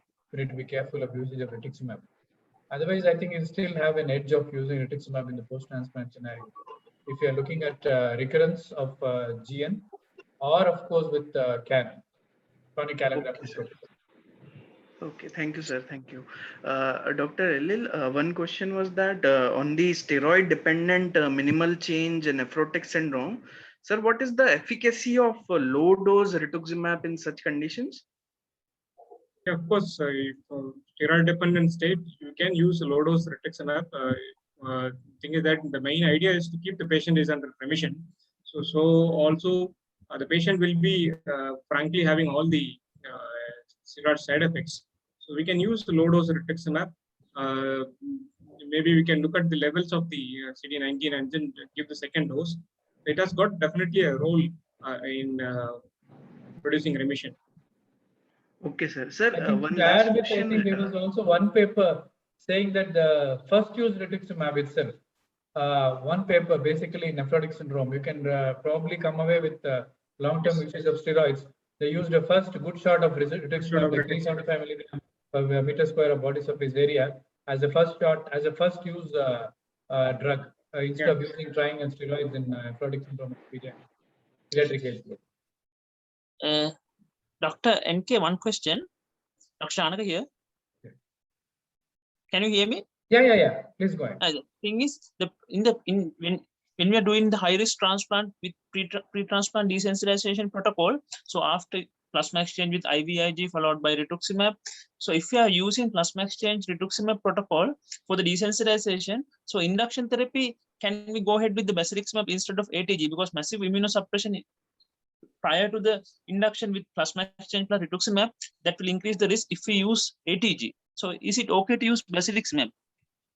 I think of course, by whatever experience, what you are saying, I think it's looks like theoretically that sounds better, because given that ATG might have a little more effects on the CMV reactivation or BK virus nephropathies, etc. But I did use ATG in the low dose. I use this 0 and 1 day dose of ATG in the live transplants if they have to be desensitized prior, and then go ahead with the ATG. And they've done better, and they've not had any much of infections, etc. But looking at overall present picture of COVID scenario, I think there are mixed reports coming up. It is still, we are in the early infancy period about the usage of ATGs in COVID times. But I think the edge will still be for besiliximab, where I think people are worried about infection rates post-transplant. In that way, if you're having a desensitization therapy, which of course is not to be advocated in the COVID era, as per quite a few of the nephrologists, especially in North and Gujarat, they feel you can try and find out alternate donors rather than try to desensitize with the same donor and then go ahead with the transplant because of risk of infection, getting exposed to highly immune suppressives, etc. I think if it were to be a pre-COVID era, I think your answer of looking into besiliximab is definitely pertinent. ATG can't be said you can't take it up. You can still use them. Yes, in the now in the COVID era, now they're telling that if we use rituximab, wait at least 3 months for the COVID vaccine. So is it still 3 months? The regulation is 3 months. I think whatever the guidelines from nephrologist point of view is 3 months. We don't do any levels to find out whether the CD19 levels are picking up or it has been still be low. No such a deep level of theory has been taken up. People just has been going with the regular regulations of 3 months of usage after the usage of rituximab. Thank you.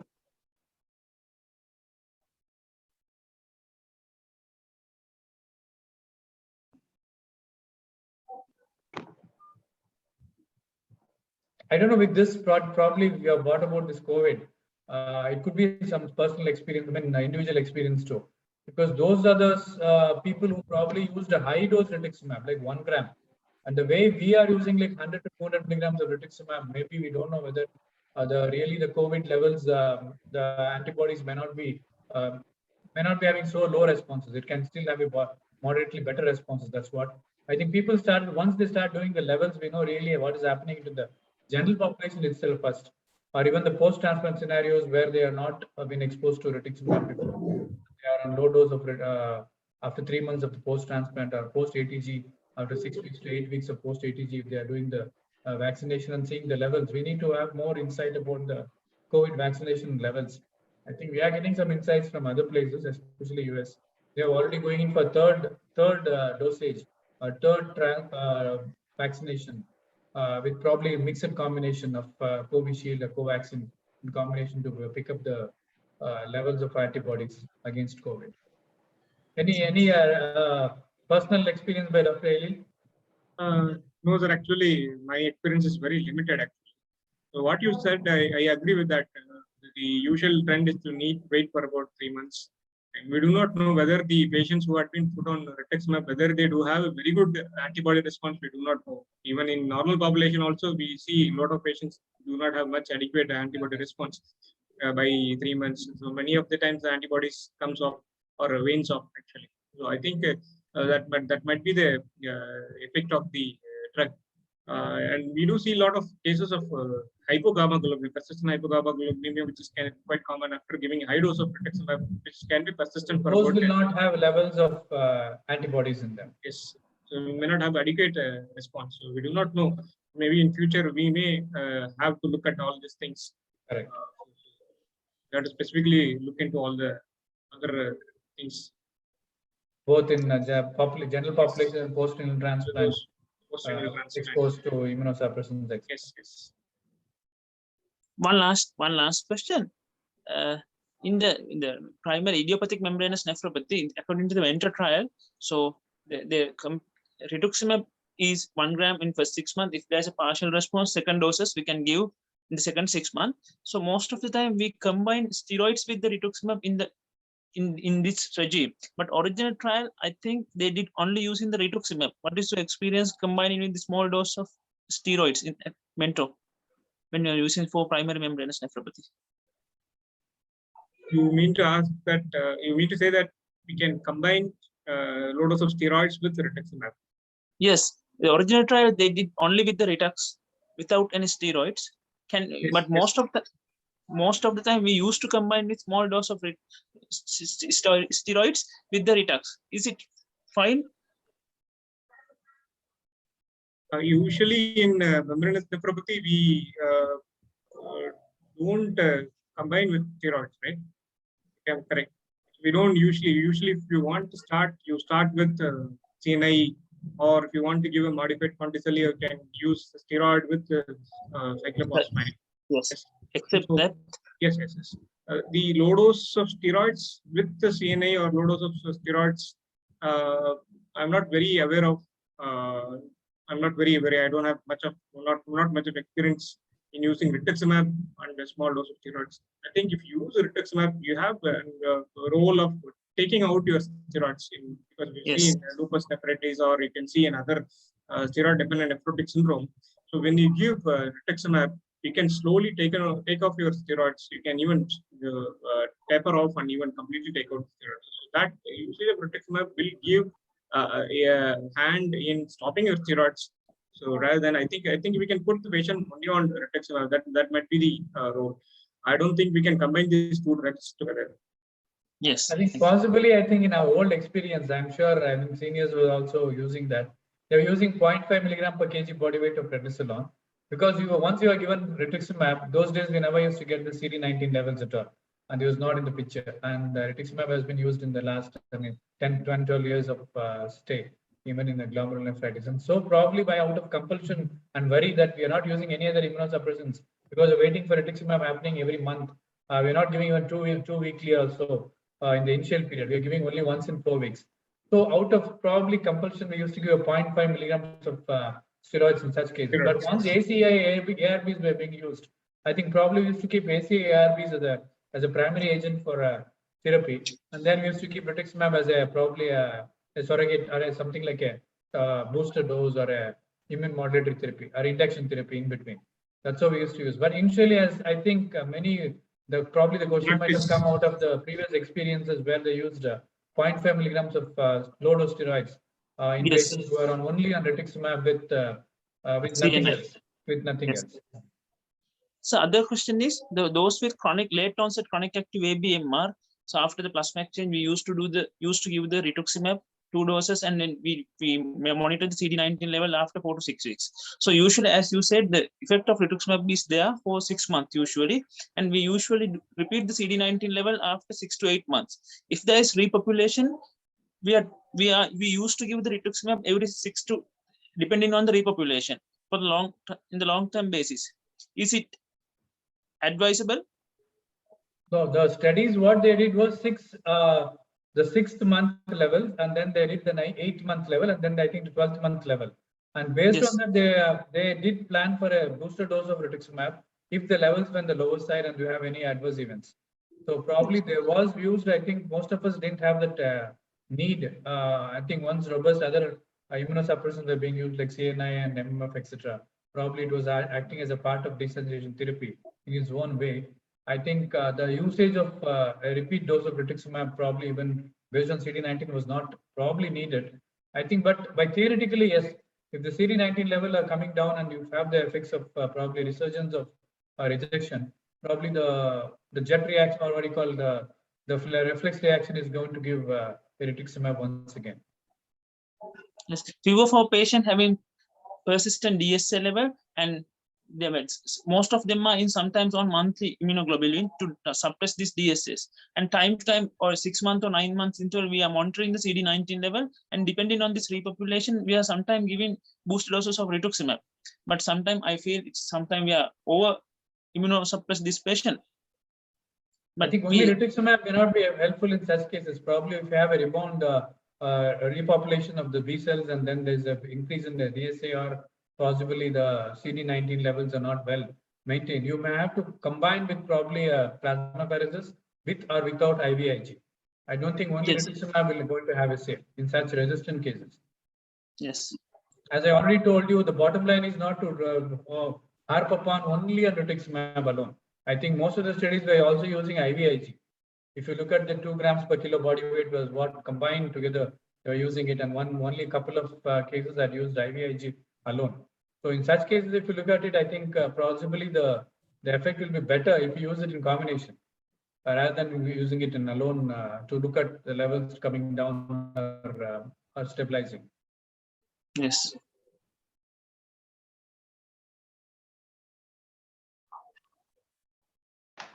Sir, it's almost 9, and I think we should not take much of your time now, sir. So thank you so much, Dr. NK and Dr. Elil. It must have been a great learning opportunity for all. It was a great learning opportunity for us. Thank you so much, sir, for sparing your precious time. It was almost about 2 hours. So, sir, we are very thankful to you. Gaurav or Syed, you want to end it? If you have some words, you can say. I think I should thank Dr. Ailan for a very nice way of presenting his thing. Cool cat he was presenting his whatever he was trying to substantiate, and was very well substantiated with KDIGO, all the KDIGOs what he had read about in 2020. I think I thank him a lot. I think it was like refreshing for me, all those KDIGO, which I keep reading and forgetting. We keep forgetting. Yeah, yes, I think most of the time we do forget. especially the Starman style, the recent travel style we discussed with all our DNP colleagues, and then of course it just goes out of the mind. You need to keep recapitulating things, and I think you capsulated very well. And the way you presented was a cool cat. I think you did well. Thank you. I learned a lot. Yeah. Thank you. Thank you. Thank you so much. Thank you. Thank you very much, sir. That was a really interactive session, and thanks a lot for your time. Thank you. Thank you, sir. Good night. Good night, all. Good night. Good night, Thank you. sir. Thank you so much.